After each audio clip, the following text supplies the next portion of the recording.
పేర్లు మారుస్తున్నారు, టీజీని టీఎస్. ఇది పెద్ద వ్యవహారం కాదు. నిజంగా పిసిసి అధ్యక్షుడు తెలిసి ఉంటే తెలంగాణ రాష్ట్రం ఆ రోజు 2014లో బిల్లు రూపొందించింది ఎవరు?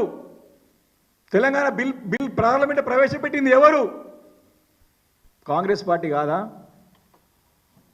తెలంగాణకి టీఎస్ పేరు పెట్టింది కేసీఆర్ గారా?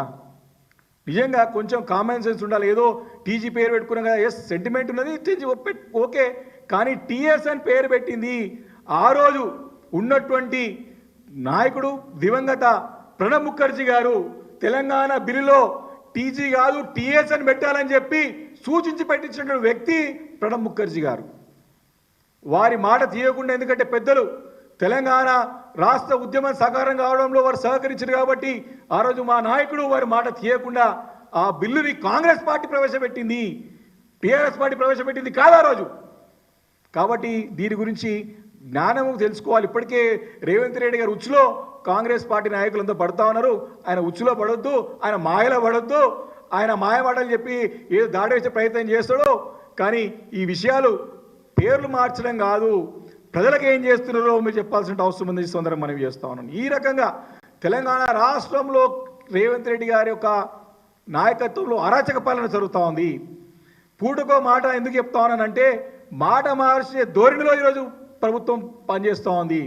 మొదటి నుంచి కూడా మూసీ విషయంలో మాట మార్చింది హైకోర్టు ముట్టకాయలు వేయంగానే, హైడ్రా విషయంలో హైకోర్టు ముట్టకాయలు వేయంగానే మాట మార్చింది, ఫార్మాసిటీ విషయంలో హైకోర్టు ముట్టకాయలు వేయంగానే మాట మార్చింది, అదాని విషయంలో పెద్ద ఎత్తున ప్రజలు తిరుగుబాటు రాగానే మాట మార్చింది.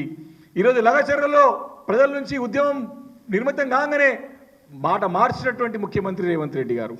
ఈరోజు ఇథనాల్ ఫ్యాక్టరీలో, నిర్మల్లో జరిగిన ఇథనాల్ ఫ్యాక్టరీ స్థాపనలో కూడా ప్రజలను తిరుగుబాటు వస్తే తోక ముడుచుకుంది రేవంత్ రెడ్డి ప్రభుత్వం.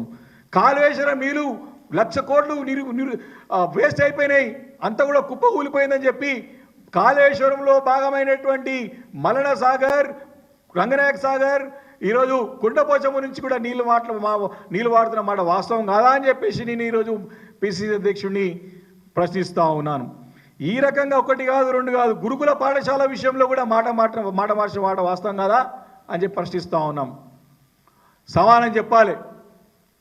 నిన్నగాక మొన్న తను ఏదో ఫిలిం ప్రమోషన్లో national award best actor award వచ్చినటువంటి తెలుగు బిడ్డ, హైదరాబాద్లో పుట్టి పెరిగిన బిడ్డ అల్లు అర్జున్ గారు, వారేదో ముఖ్యమంత్రి గారి పేరు మర్చిపోతే కక్ష కట్టి ఎలా అయినా సరే వారు అరెస్ట్ చేయాలని చెప్పి అరెస్ట్ చేసి మరొక రోజు జైలు పోయే వరకు కూడా తన యొక్క జైలు పంపించి పైశికాచానందం, అంటే ఎంత శాడిస్టిక్ మెంటాలిటీ అంటే శాడిజం అంటారు దీన్ని.